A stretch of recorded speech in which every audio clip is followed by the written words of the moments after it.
बच्चों, electromagnetic induction chapter को हम मेन 4 पार्ट्स में डिवाइड कर सकते हैं। पहला, जब हम डायरेक्शन ऑफ इंड्यूस्ड करंट निकालते हैं। दूसरा, मोशनल ईएमएफ की बात करते हैं रोटेटिंग कंडक्टर में, मूविंग कंडक्टर में। थर्ड, जब हम सेल्फ इंडक्टेंस और म्यूचुअल इंडक्टेंस की बात करते हैं। और फोर्थ है आरएल सर्किट, रेजिस्टेंस और इंडक्टर के कॉम्बिनेशन। लेकिन RL circuit only and only entrance exams के लिए ही इंपॉर्टेंट है। जैसे कि करंट इलेक्ट्रिसिटी में भी सर्किट पढ़े थे, ऐसे ही आरएल सर्किट सिर्फ और सिर्फ कॉम्पिटिटिव एग्जाम्स के लिए ही इंपॉर्टेंट है। उसको भी मैं 2 पार्ट में डिवाइड कर सकता हूँ, इंजीनियरिंग एंट्रेंस और मेडिकल एंट्रेंस। मैं दोनों को अलग अलग करके ही मेंशन करके पढ़ाऊंगा। क्या बातें इंजीनियरिंग स्टूडेंट ध्यान रखेंगे और क्या बातें मेडिकल स्टूडेंट ध्यान रखेंगे। ओके। और उससे पहले अगर मैं स्कूल लेवल पे कहूँ तो ये चैप्टर मैंने ढंग से खत्म कर दिया है। फिर भी मैं 1-2 सवाल तुमसे और पूछ लूँ, 1-2 सवाल। चलिए थोड़ी सी और मिसलेनियस क्वेश्चंस कर लेते हैं। मिसलेनियस क्वेश्चंस करते हैं थोड़े से। ये है एक मैग्नेट, इधर है नॉर्थ पोल, इधर है साउथ पोल, और ये है एक लूप आगे रखा हुआ है इसके, और इस लूप में यहां पर लगा हुआ है एक कैपेसिटर। ये प्लेट ए है और ये प्लेट बी है कैपेसिटर की,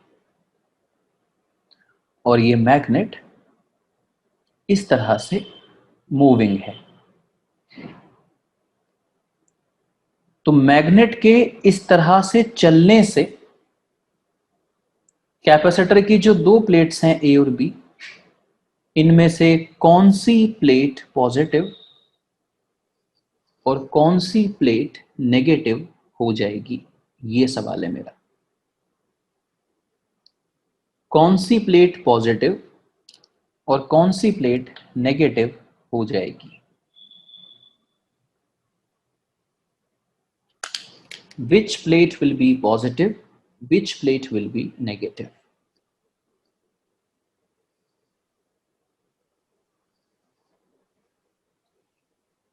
मैं तो प्लेट पूछ रहा हूं, कौन सी पॉजिटिव कौन सी नेगेटिव है रुद्रांश। इसमें ऑब्जर्वर क्या करेगा, कहीं भी ले लो, आंसर सेम ही आएगा। मैं प्लेट की पोलैरिटी पूछ रहा हूं।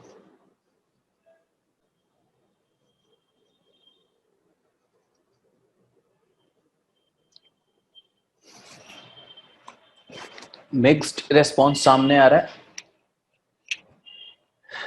कुछ बच्चे ए को पॉजिटिव कह रहे हैं, कुछ बच्चे बी को।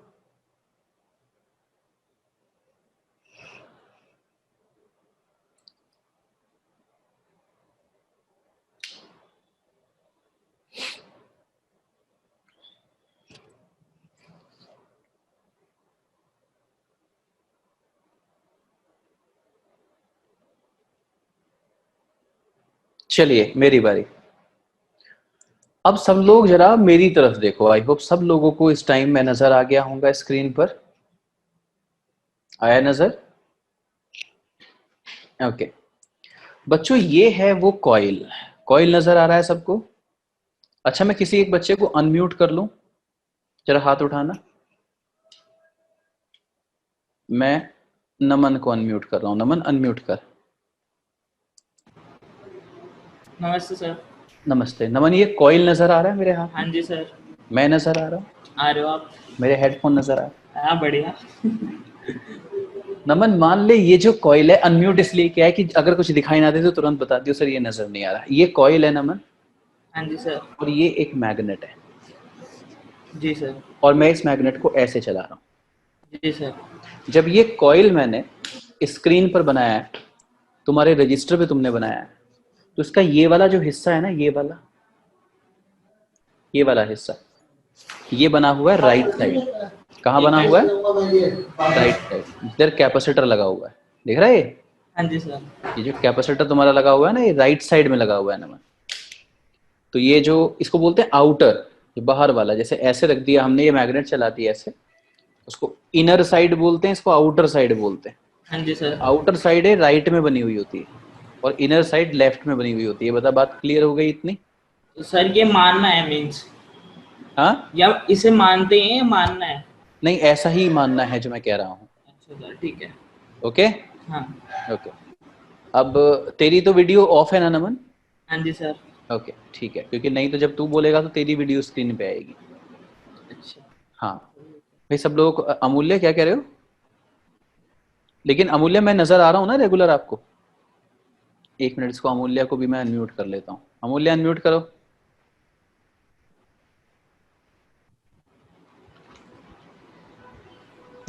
Good afternoon sir. Good afternoon अमूल्य। सर जब वो बोल रहा है ना तो उसका ही वो आ रहा है, अच्छा, मेरी स्क्रीन आपकी तेरे पे वीडियो अपने आप हट नहीं? रही है। Yes sir.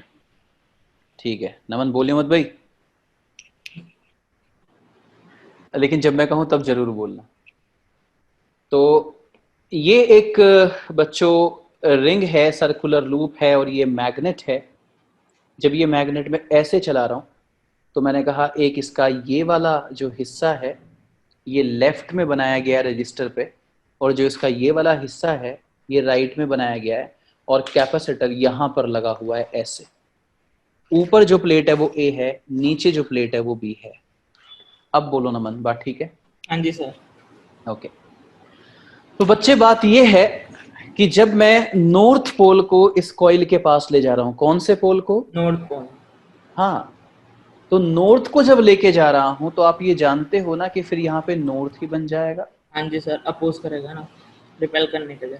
यस। तो कैसी करंट आ गई नमन? Anti clockwise. हाँ, अब ध्यान से सुन, अब बोलियो मत नहीं तो मेरी वीडियो हट जाएगी सामने से। बच्चों एंटी क्लॉकवाइज करंट आएगी, सब मानते हो? एंटी क्लॉकवाइज, ऐसे ऐसे रिंग, अरे सबके पास होगी रिंग ना, ले लो हाथ में। Anti clockwise, anti clockwise current घूमेगी। अच्छा, करंट अगर एंटी क्लॉकवाइज घूमेगी तो इलेक्ट्रॉन किधर घूमेंगे? क्लॉकवाइज। यस। सब बच्चे सोचो, अगर करंट एंटी क्लॉकवाइज घूमेगी तो इलेक्ट्रॉन किधर घूमेंगे? क्लॉकवाइज ना। हाँ, क्लॉकवाइज ना। तो एंटी क्लॉकवाइज करंट आएगी, ये तुम सब मानते हो ना। नॉर्थ पोल कॉइल के पास जा रहा है तो कॉइल में एंटी क्लॉकवाइज करंट आएगी, और अगर करंट एंटी क्लॉकवाइज आएगी तो इलेक्ट्रॉन्स का घूमना क्लॉकवाइज होगा।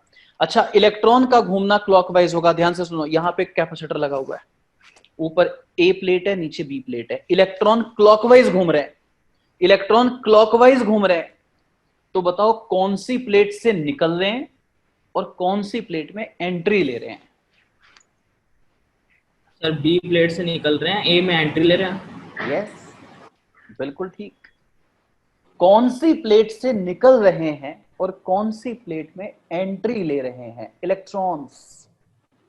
इलेक्ट्रॉन्स, अगर करंट एंटी क्लॉकवाइज है तो इलेक्ट्रॉन क्लॉकवाइज घूमेंगे, और अगर इलेक्ट्रॉन क्लॉकवाइज घूमेंगे तो कौन सी प्लेट से निकलेंगे? बी से निकलेंगे।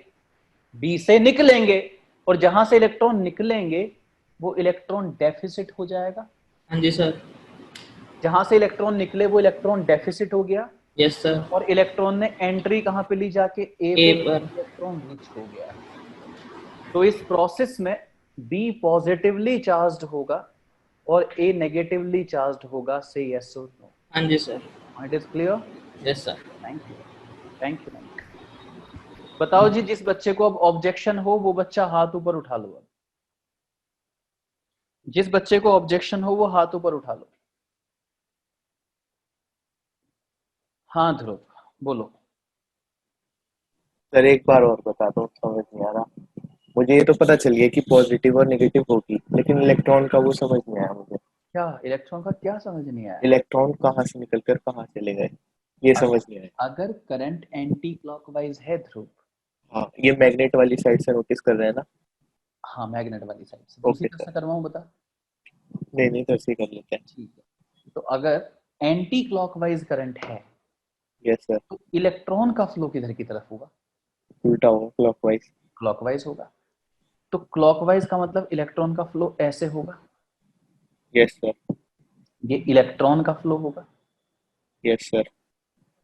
यहां कौन सी प्लेट बनी हुई है? ए प्लेट। तो कहाँ पे एंट्री ली इलेक्ट्रॉन ने? ए प्लेट।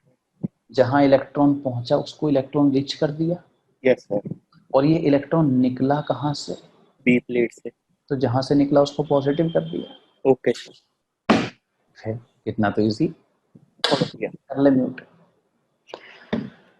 ओके बच्चों, तो कई बार इंड्यूस करंट की डायरेक्शन ना पूछ के ऐसे कैपेसिटर लगा देता है और ऐसे कैपेसिटर लगा के पोलैरिटी पूछ लेता है। मिसलेनियस क्वेश्चंस कर रहे हैं, कुछ बच्चे लेट आए हैं, उन बच्चों को मैं बता दूं कि मिसलेनियस करा रहा हूँ कि स्कूल लेवल पे ना चैप्टर खत्म कर चुका हूँ, थोड़ा मिसलेनियस करवा रहा हूँ। चैप्टर का एक टॉपिक बचा है R L circuit. R L circuit resistance और इंडक्टर का कॉम्बिनेशन है ना। अरे वो ऑल्टरनेटिंग करंट में अलग होते हैं, L C R R L. Alternating current पढ़ा रहा हूँ क्या मैं अभी? कुछ भी पूछते रहते हो तुम। मैं ईएमआई की बात कर रहा हूँ। ईएमआई में एक टॉपिक रहता है अभी आर एल सर्किट, लेकिन वो सिर्फ कॉम्पिटिटिव एग्जाम्स के लिए है, उसको मैं अभी डिस्कस करूंगा। पहले कुछ मिसलेनियस करवा रहा हूँ। आयुष आप रीजॉइन करो, मुझे लगता है मेरी ऑडियो वीडियो सब परफेक्ट है, क्यों जी, है या नहीं? सब बच्चे बताना। आयुष आप रीजॉइन कर लो। मैग्नेटिक फील्ड बी है, मैग्नेटिक फील्ड बी है और इनटू द पेपर है। मैग्नेटिक फील्ड बी है और इनटू द पेपर है। T इज इक्वल टू 0 पर ये सिचुएशन है। T इज इक्वल टू 0 पर ये सिचुएशन है जो कि यहां पर दिखाई गई है। अब लिखो आगे। Now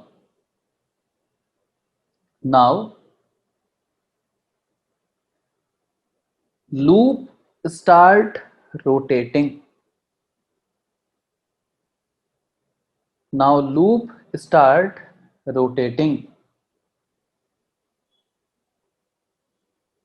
with constant angular velocity omega. Now loop start rotating with constant angular velocity omega.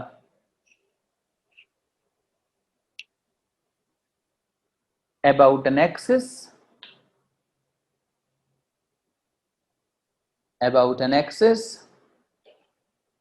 passing through O, about an axis passing through O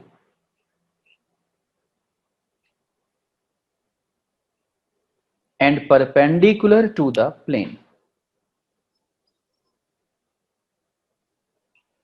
About an axis passing through O and perpendicular to the plane. Find induced EMF versus time. Find induced EMF versus time. बच्चों पहले तुम try करो, 30 second सोचो।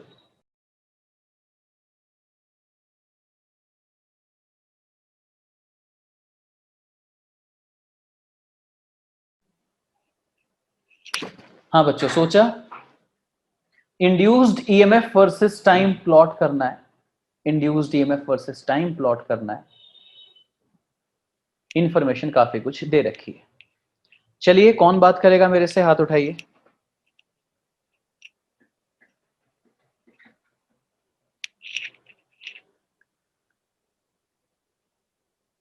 Okay, जिनके हाथ नहीं उठे उनमें से सेलेक्ट करूंगा मैं किसी को।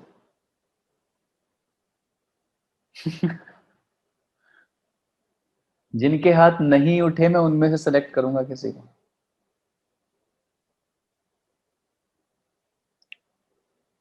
रुद्रांश अनम्यूट। अच्छा कंप्यूटर में माइक्रोफोन नहीं है, ओके रुद्रांश। आन्या अनम्यूट करो।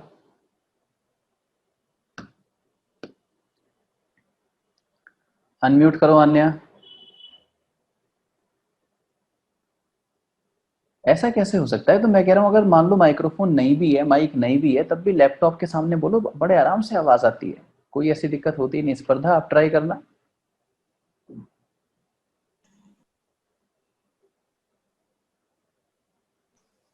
Good afternoon, sir. Good afternoon. ठीक आ रही है आवाज? Yes, sir.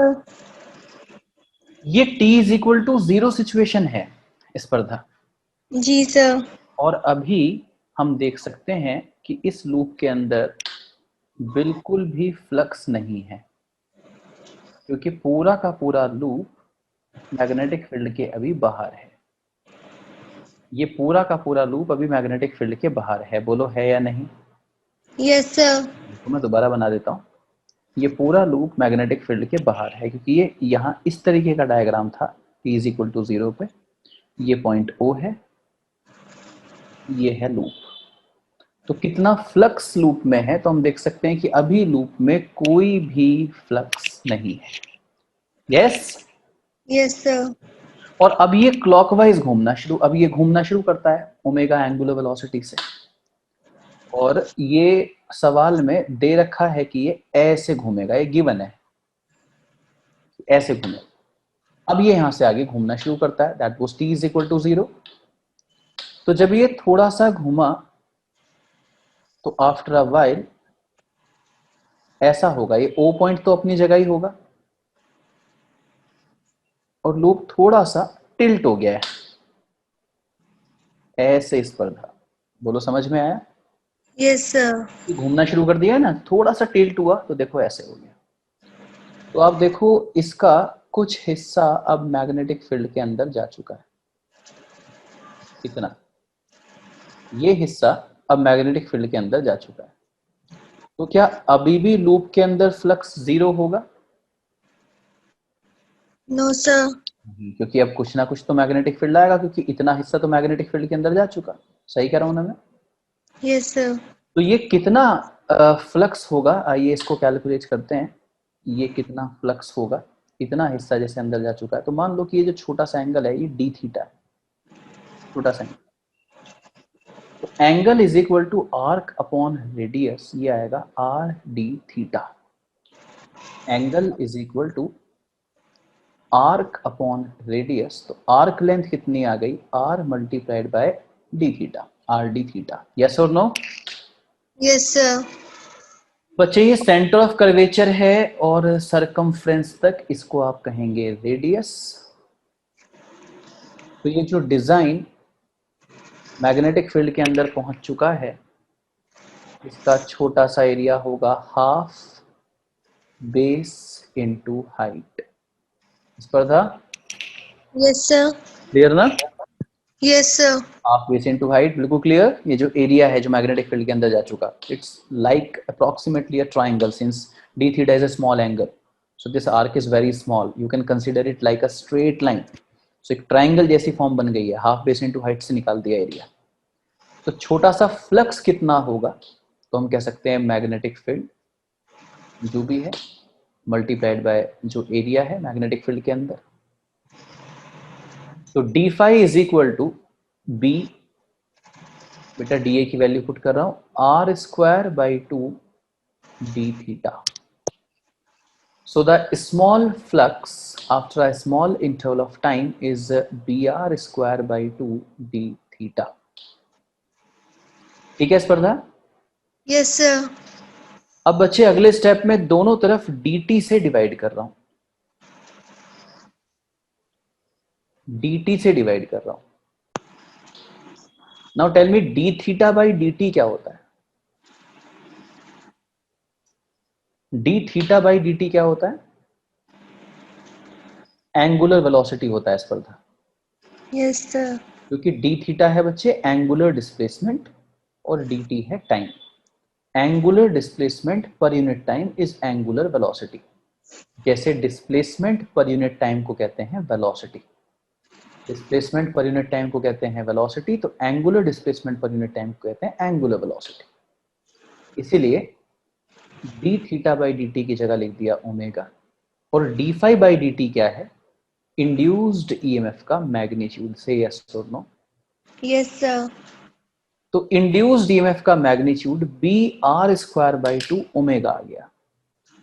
यहां बी मैग्नेटिक फील्ड है, आर रेडियस है, ओमेगा एंगुलर वेलोसिटी है। क्या इसमें से कोई भी चीज वेरिएबल है स्पर्धा, या ये सब कुछ कांस्टेंट है?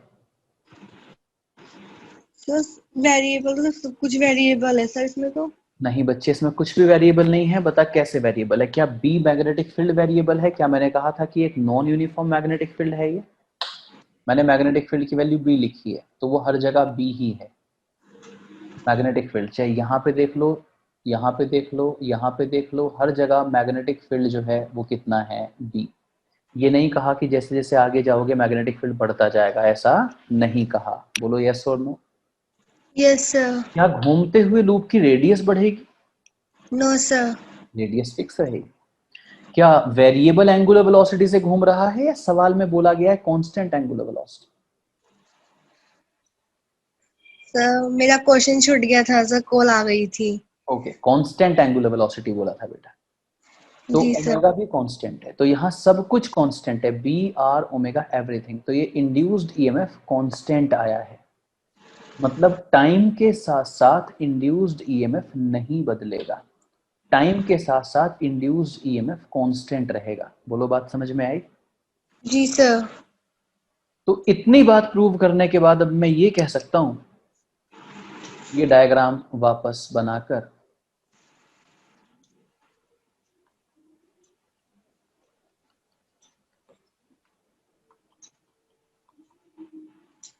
t इज इक्वल टू 0 पर ये डायग्राम था। उसके बाद लूप ने घूमना शुरू किया तो लूप अंदर आना शुरू करता है। थोड़ी देर के बाद ये डायग्राम होगा। लूप रेगुलर घूम रहा है, पहले अंदर आया, पहले अंदर आया तो ऐसे हो जाएगा, फिर बाहर जाएगा, और थोड़ी देर के बाद वापस ऐसा ही हो जाएगा। स्पर्धा यस और नो? Yes sir. ये तो बात समझ में आ गई ना? लूप ऐसे घूम रहा है ना, ऐसे। तो पहले पूरा बाहर है, फिर ऐसे घूम के ऐसे टिल्ट होता गया, जैसे मैंने अभी बनाया था, ऐसे टिल्ट होता गया, फिर ऐसे आके पलट गया, अंदर आ गया, फिर ऐसे बाहर पहुंच गया। बोलो बिल्कुल क्लियर है वाला पॉइंट? Yes sir. तो ये t इज इक्वल टू 0 है, और ये है t is equal to 2 pi upon omega, क्योंकि एक पूरा चक्कर लगा दिया लूप ने। एक पूरा चक्कर, एक पूरा चक्कर जिस टाइम में लगता है उसको टाइम पीरियड कहते हैं, और टाइम पीरियड होता है एंगुलर डिस्प्लेसमेंट अपॉन वेलोसिटी। एक पूरा चक्कर लगाने में 2 पाई एंगुलर डिस्प्लेसमेंट होगा और एंगुलर वेलोसिटी ओमेगा है। और यहां तक कितना टाइम हुआ होगा? पाई बाई ओमेगा, क्योंकि अरेंजमेंट ए, अरेंजमेंट बी, तो अरेंजमेंट ए को यस अरेंजमेंट बी बनाने में 180 डिग्री घुमा है ना? तो t is equal to 0, t is equal to pi by omega, और t is equal to 2 pi by omega.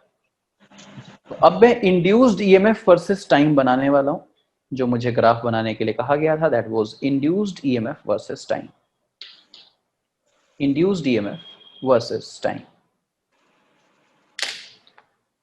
अब मुझे ये बताओ बच्चे कि जो ए से बी अरेंजमेंट है, ए से बी, इसमें फ्लक्स बढ़ रहा था या कम हो रहा था? सर बढ़ रहा था। शाबाश, बिल्कुल सही कहा आपने, बढ़ रहा था। और इंड्यूस्ड ईएमएफ होता है बच्चे minus d phi by D t. Induced EMF होता है minus d phi by D t, है ना? Yes sir. तो D phi by D t मतलब फ्लक्स का टाइम के साथ चेंज कैसा था? इंक्रीजिंग। टाइम के साथ साथ फ्लक्स बढ़ रहा था, माइनस प्लस माइनस। तो t इज इक्वल टू 0 से t is equal to pi by omega के बीच में e की वैल्यू दिखाऊंगा negative. e is equal to minus d five by D t. D five by D t increasing था, d five by D t increasing था, flux time के साथ बढ़ रहा था, फ्लक्स में पॉजिटिव चेंज आ रहा था, d five by D T positive था, तो माइनस प्लस माइनस, तो इंड्यूस्ड ईएमएफ नेगेटिव होगा 0 से पाई बाई ओमेगा के बीच में। और पाई बाई ओमेगा से 2 पाई बाई ओमेगा, मतलब जब लूप बाहर निकल रहा था स्पर्धा, फिर इधर डिक्रीज हो गया था फ्लक्स। तो माइनस माइनस प्लस हो जाएगा, है ना? E is equal to minus d five by D t. अगर d five by D t negative होगा तो माइनस माइनस प्लस हो जाएगा। तो ये इंड्यूस्ड ईएमएफ जो मैंने नीचे दिखाया, फिर कैसे दिखाया जाएगा? ऊपर। तो ये 0 से पाई बाई ओमेगा के बीच में, और ये पाई बाई ओमेगा से 2 पाई बाई ओमेगा के बीच में। और इंड्यूस्ड ईएमएफ जो मैंने दिखाया वो बिल्कुल कांस्टेंट दिखाया है, क्योंकि ये बात मैं पहले ही प्रूव कर चुका हूं कि इंड्यूस्ड ईएमएफ टाइम पर डिपेंड ही नहीं है, देखो वो फिक्स्ड है, B R square by two omega. तो जो इंड्यूस्ड ईएमएफ की वैल्यू आएगी ये B R square by two omega आएगी। इसके सामने यहाँ क्या लिखा हुआ है, this is B R square omega by two. ऐसे यहाँ पे भी क्या लिखा हुआ है, B R square omega by two. Spardha समझ में आया है नहीं? Yes sir. ओके बच्चे, म्यूट कर सकते हो आप। Thank you sir. ओके बेटा, मैं वापस स्लाइड ऊपर लेके जा रहा हूँ बच्चों, आप लोग स्क्रीनशॉट लो या कॉपी करो, इट्स योर चॉइस। वापस देख लीजिए, सवाल यहाँ से स्टार्ट हुआ था। Yes Naman, you want to say something, say it. मैंने इसे किसी और तरीके से किया था पहले, पर आंसर सेम आया है। क्या है वो तरीका? सर मैंने डायरेक्ट फॉर्म सर मैंने इंटीग्रेट नहीं करा, क्योंकि सर पता था कि हाफ तो पूरा घूम जाएगा। क्या सर? मैंने कब किया इंटीग्रेट? एक टाइप से सर आपने फॉर्मूला लगाया ना सर, मैंने क्या करा है कि जैसे टाइम वाला जो टाइम का था, इलेक्ट्रिक फ्लक्स जो है ना सर चेंज होएगा, तो B pi R square by two ले लिया मैंने इलेक्ट्रिक फ्लक्स सेकंड वाला, मींस इनिशियल तो जीरो था। हाँ, तो सर टाइम जीरो पे इनिशियल फ्लक्स जीरो, और टाइम पाई बाई ओमेगा पे B pi R square by two. तो सर मैंने फॉर्मूला लगा दिया EMF equals to minus change in flux upon change in time. ऐसे सही है सर? नहीं, क्यों? क्योंकि आपको D five by D T निकालना है। आप phi two minus phi one upon T two minus T one कर रहे हो, आपको D five by D T निकालना है। आप ये कह रहे हो बच्चे कि आप हमेशा ये कर सकते हो कि अगर आप मेरठ से दिल्ली गए तो आप डिस्प्लेसमेंट अपॉन टोटल टाइम कर दो, ऐसे हमेशा एवरेज वेलोसिटी निकल के आएगी, इंस्टेंटेनियस नहीं। अच्छा। You are getting what I am saying? हाँ हाँ। मेरठ से दिल्ली गए 100 किलोमीटर और 2 घंटे में पहुंच गए, तो 100 बाई टू, एवरेज आ गया 50। ये एवरेज आया, इंस्टेंटेनियस थोड़ी आया। इस बीच में जब आपको चले हुए 15 मिनट हुए थे तो आपकी गाड़ी में स्पीड कितनी थी, वो 50 थोड़ी होगी। हाँ, बीच में रेगुलर अलग अलग टाइम पे अलग अलग स्पीड रही होगी। तो सर ओमेगा तो हमने कांस्टेंट लिया ना? हाँ, इसीलिए आपका आंसर और मेरा आंसर सही हो गया सर, यही वजह है उसकी। अच्छा ठीक है सर। हाँ, क्योंकि अगर मैं अपनी गाड़ी की स्पीड पूरे रास्ते बदलूं ही नहीं, तो ऐसे केस में चाहे मैं D five by D T से निकाल लूँ या फिर मैं डिस्प्लेसमेंट अपॉन टोटल टाइम से, दोनों आंसर सेम ही आएंगे। क्योंकि जब मैं अपनी स्पीड बदल ही नहीं रहा हूँ तो इंस्टेंटेनियस और एवरेज बराबर ही तो आएंगी। हाँ जी सर। हाँ, इसलिए आपका आंसर मेरा आंसर बराबर आ गया। ठीक है सर। ओके, हाँ जी, सब बच्चों ने नोट कर लिया हो तो जरा बता दो, हिंट तो दे दो, मैं चलूँ आगे।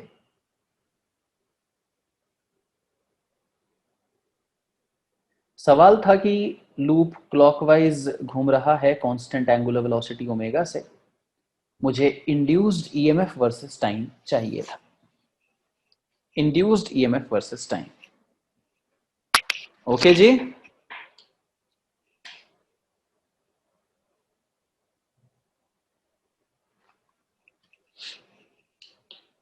ओके बच्चों, एक और सवाल, एक और सवाल। ये सवाल सिर्फ और सिर्फ कॉम्पिटेटिव एग्जाम के पर्पस से, only and only competitive exam के पर्पस से। एक कैपेसिटर है,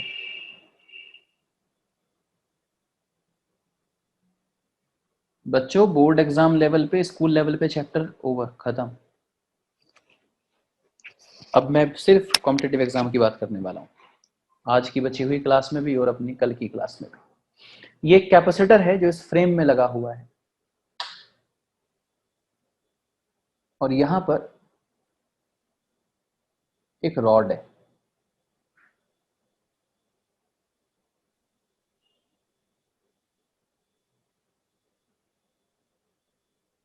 इस रॉड की लेंथ L है, रॉड की लेंथ L है और मास M। लेंथ L और मास M।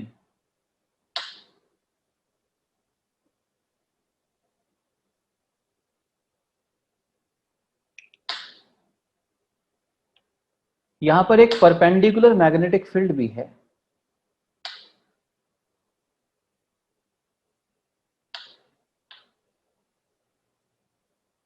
परपेंडिकुलर मैग्नेटिक फील्ड भी है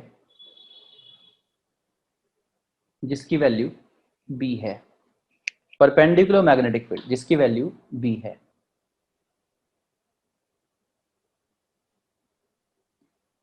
लेंथ l और मास m की एक रॉड है। ऐसे लिखेंगे, आगे लिखेंगे, rod is released from rest,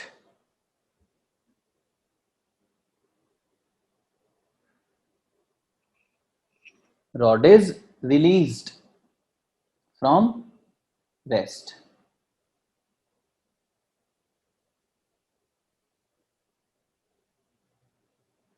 and it slides towards gravity, and it slides towards gravity.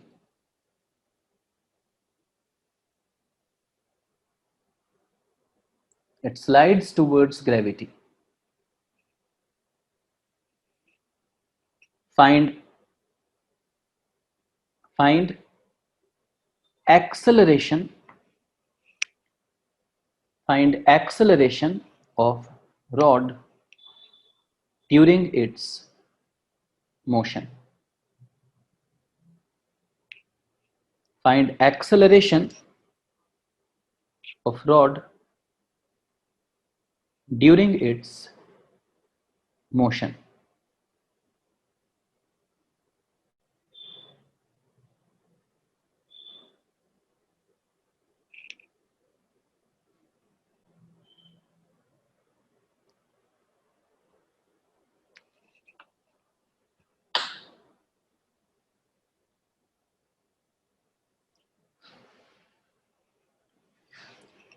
किया स्टार्ट?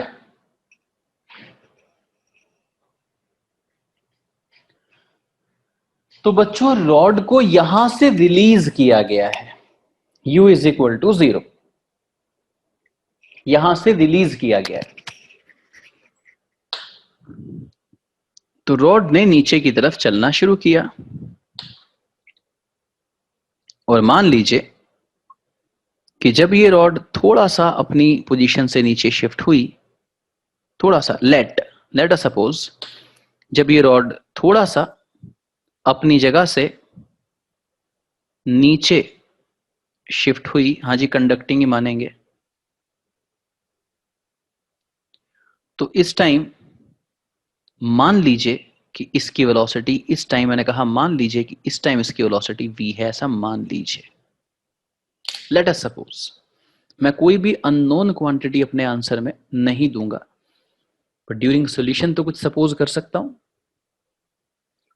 तो ये रॉड अपनी जगह से थोड़ा सा नीचे शिफ्ट हुई और मान लीजिए कि इसके पास अब वेलोसिटी v आ चुकी है, शुरुआत में u 0 जरूर था।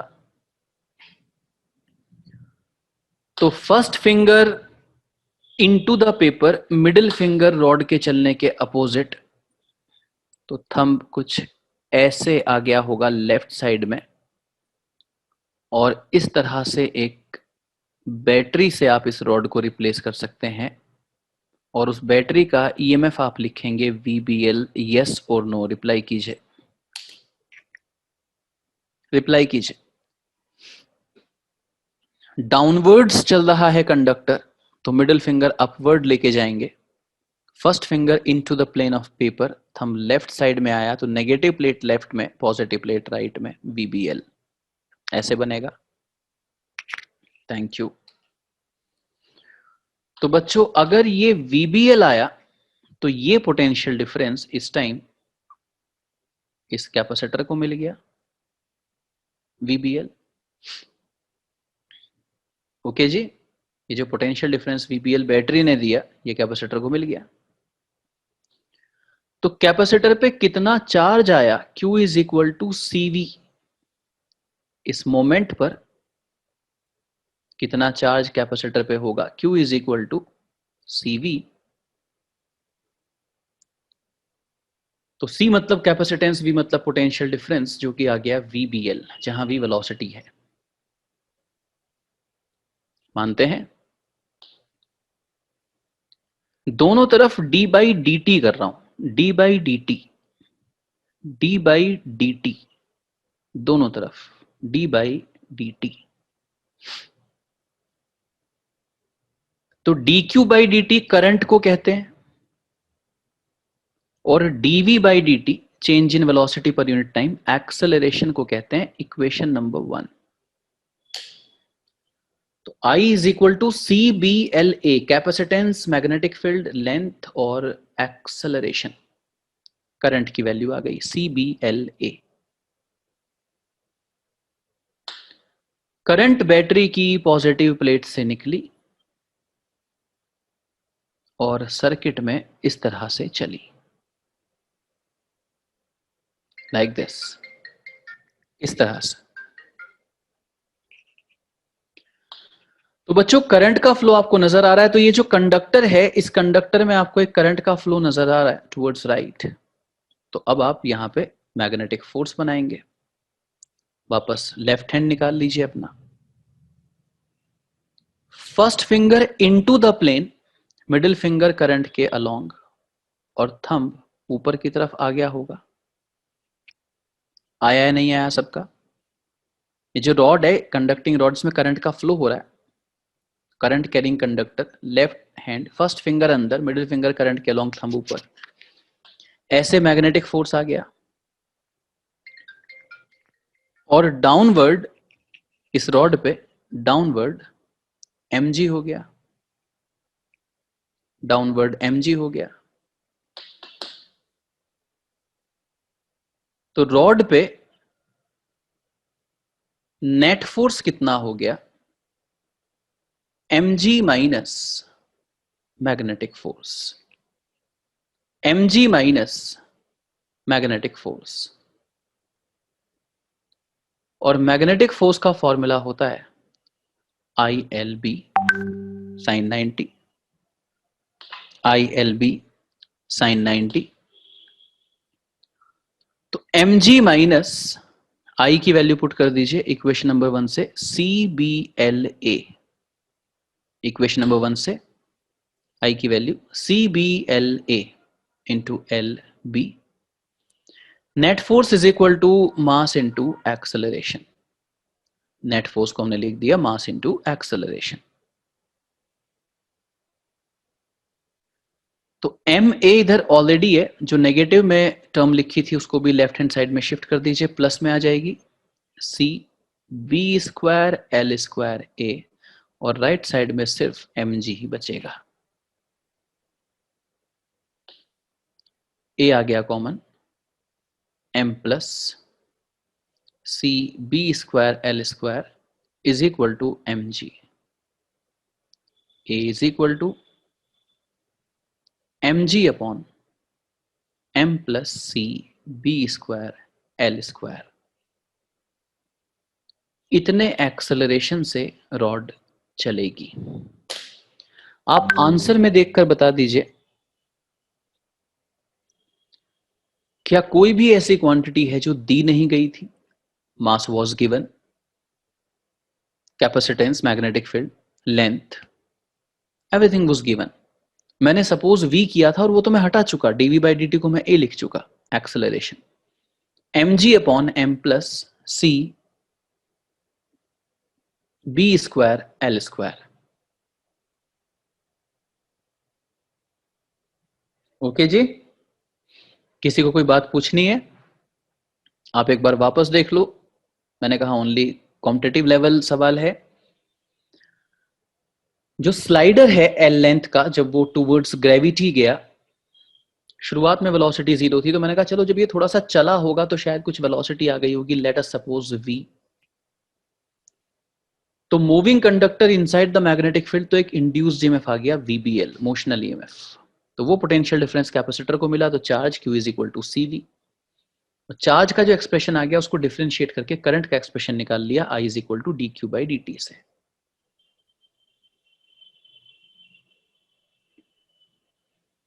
उसके बाद ये करंट का फ्लो सर्किट में बना दिया, तो रॉड में करंट का फ्लो आ गया, तो मैग्नेटिक फोर्स बना लिया ILB।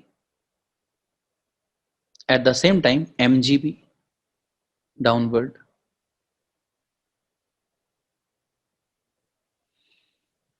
नमन कैसी बातें कर रहा है, क्या लिख रहा है तू ये?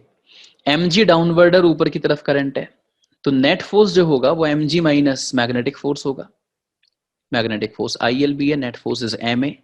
आई की वैल्यू पुट कर ली और ए के लिए सिंप्लीफाई कर दिया। ठीक है नमन, जो कॉन्सेप्ट आप लिख रहे हो वो कॉन्सेप्ट आपने करंट इलेक्ट्रिसिटी में वहां पढ़ा था जहां आपने एक बैटरी लगा रखी थी और बैटरी का ईएमएफ कांस्टेंट था। आप यहां मूविंग कंडक्टर को बैटरी से रिप्लेस जरूर कर रहे हो, लेकिन मोशनल ईएमएफ VBL होगा जो वेलोसिटी ऑफ कंडक्टर पे डिपेंड करेगा और वेलोसिटी बदलने से बदल जाएगा। मतलब हम मूविंग कंडक्टर को रिप्लेस करके जो बैटरी बनाते हैं उसका ईएमएफ फिक्स नहीं है, बल्कि वो वेलोसिटी पे डिपेंड है, तो वो वेरिएबल है। ये बैटरी उन बैटरी से इसलिए अलग है। करंट इलेक्ट्रिसिटी पढ़ाते हुए मैंने आपको कुछ सर्किट कराए थे, RC सर्किट, और मैं वहां पे आपसे ये कहा करता था रेजिस्टेंस और कैपेसिटर जब दोनों लगे हुए हो बच्चों, तो steady state t is equal to 0 और बीच में कोई अलग टाइम हो तो कैसे कैसे कितनी कितनी करंट होगी। लेकिन वो स्टेडी स्टेट का कॉन्सेप्ट कि जब टाइम की कोई इंफॉर्मेशन नहीं है तो लॉन्ग टाइम मान के स्टेडी स्टेट मान लो, वो सब बातें तभी तो वैलिड थी जब ईएमएफ ऑफ बैटरी फिक्स हो। यहां पे तो ईएमएफ ऑफ बैटरी फिक्स नहीं है, तो किस बात की स्टेडी स्टेट है? डिफरेंस है। तभी रिवीजन थोड़ा प्रॉपर रखिए, एकदम कनेक्ट रहिए चीजों के साथ, डिफरेंस फील कीजिए। करंट इलेक्ट्रिसिटी की बैटरी और यहां से जो आप बैटरी बना रहे हो उनमें बड़ा डिफरेंस है कि इनका ईएमएफ फिक्स नहीं होता, उनका ईएमएफ फिक्स होता है। ओके बच्चों, हेडिंग डालेंगे RL सर्किट, रेजिस्टेंस और इंडक्टर के कॉम्बिनेशन। RL सर्किट, मैं फिर से रिपीट कर दूं कि ये बात अब सिर्फ और सिर्फ कॉम्पिटिटिव एग्जाम्स के लिए चल रही है, स्कूल एग्जाम से इसका कोई लेना देना नहीं। RL circuit board exam, school exam के लेवल पे चैप्टर खत्म हो चुका है। RL सर्किट, रेजिस्टेंस और इंडक्टर के कॉम्बिनेशन, RL सर्किट।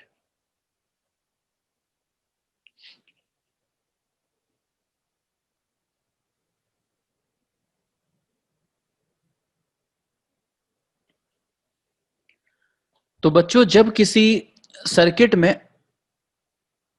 किसी सेल के साथ, ये कोई सेल हमने ली, बैटरी ली, इसके साथ यहां एक रेजिस्टेंस लगाया और यहां लगाया एक इंडक्टर,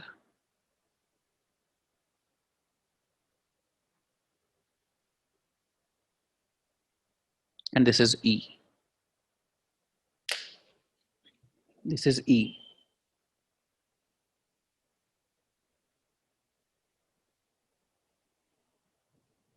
रेजिस्टेंस और इंडक्टर का कॉम्बिनेशन है, साथ में बैटरी लगी हुई है जिसका ईएमएफ E है। Now the switch is closed, now the switch is closed. अब स्विच को कनेक्ट कर दिया, now the switch is closed. तो बच्चों जब मैंने स्विच को क्लोज कर दिया तो मुझे यह बताओ कि सर्किट में करंट 0 थी और स्विच को क्लोज करने से करंट बढ़ेगी, मानते हो ना? करंट बढ़ेगी तो चेंज आएगा, चेंज आएगा। तो जब चेंज आएगा तो करंट में चेंज आएगा, di/dt आएगा। तो इंडक्टर को एक बैटरी से रिप्लेस कर सकते हैं, बोलो यस और नो। और इस बैटरी का ईएमएफ L di/dt आएगा, ये R है और ये E है। बोलो भाई बोलो। जो बैटरी मैंने बनाई है इंडक्टर को हटा के, उसकी पोलैरिटी देखो सही बनाई है या नहीं, प्लस माइनस ऐसे ही बनेगा या नहीं। कल का लेक्चर सबसे आखिर में यही पढ़ा रहा था। इंडक्टर को हटा के जब बैटरी बनानी है तो पॉजिटिव और नेगेटिव प्लेट कैसे बनानी है मैं कल बता रहा था। करंट बढ़ी, अपोज द कॉज। स्विच को क्लोज करते ही क्लॉकवाइज करंट बढ़ी तो oppose the cause, clockwise current को बढ़ने से रोको। तो ऐसी बैटरी बनाओ जो एंटी क्लॉकवाइज करंट देना चाहे, चैलेंजिंग पोजीशन में बनाओ। Well said. तो मान लीजिए कि किसी टाइम टी पर इस सर्किट में आई करंट का फ्लो हो रहा है। जो बैटरी ने करंट दी शुरुआत में 0 थी, अब करंट बढ़ना शुरू कर रही है। तो मैंने इस पॉइंट से चलना शुरू किया, तो इस पॉइंट का potential plus E minus I R minus L D I by D T is equal to उसी पॉइंट का पोटेंशियल दोनों तरफ कैंसिल होकर आ जाएगा 0। बोलो जल्दी बोलो, पहला स्टेप समझ में आया है नहीं? Kirchhoff law.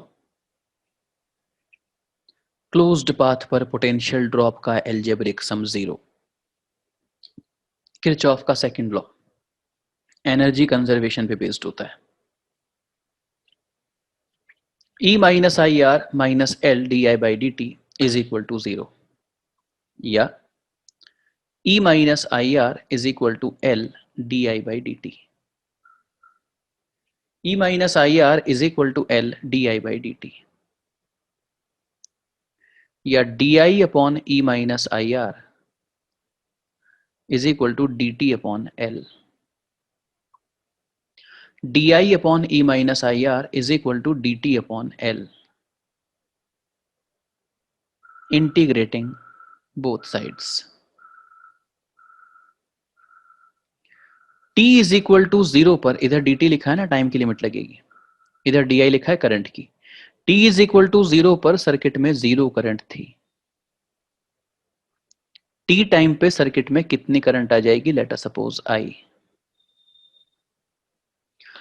Integration of D upon E minus I are log base e minus I are divided by D upon D I of E minus I are,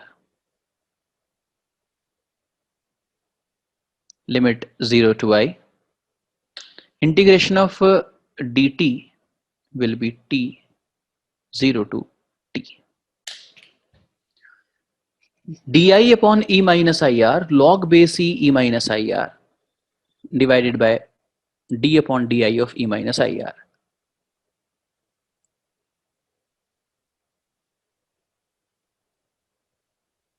पलक क्या लिखा है? समझ नहीं आई मुझे बात। पलक इट्स वेरी सिंपल, जहां dt लिखा है वहां टाइम की लिमिट, जहां di लिखा है वहां करंट की लिमिट। बच्चों d अपॉन डी आई किसी कांस्टेंट क्वांटिटी का 0 होगा, d अपॉन डी आई आई का 1 होगा, तो सिर्फ नीचे माइनस आर बचेगा। इसको सॉल्व करके माइनस आर आएगा, ये माइनस आर मैं यहां पे शिफ्ट कर रहा हूं, इसलिए minus R T upon L आ गया इधर। Upper limit minus lower limit T बनेगा, टी बाई एल था इधर, माइनस आर आ गया मल्टीप्लाई में, और इधर upper limit minus lower limit log base e minus I R minus log base e, I की जगह 0 पुट कर दिया तो only e. Upper limit minus lower limit, upper limit minus lower limit. Now this is log a minus log b. log a minus log b is log a upon b. Right hand side में जो भी लिखा है वो सब power बन जाएगा और log उधर जाके e बन जाएगा। Taking anti log both side ऐसे लिख सकते हैं लाइक दिस, और इधर बचेगा e minus I R upon E, e minus I R upon E, या e minus I R is equal to E raise to power minus R T upon L. Negative को इधर shift किया, दोनों term interchange कर रहा हूं, E minus E raise to power minus R T upon L is equal to I R, या E 1 minus E raise to power minus R T upon L is equal to I R. R को इधर shift कर दिया, here you are. t is equal to 0 पर circuit में कोई current नहीं थी। t टाइम पे सर्किट में कितनी करंट होगी ये फॉर्मूला बताएगा। t टाइम पे सर्किट में कितनी करंट होगी ये फॉर्मूला बताएगा। I is equal to E by R 1 minus E raise to power minus R T upon L.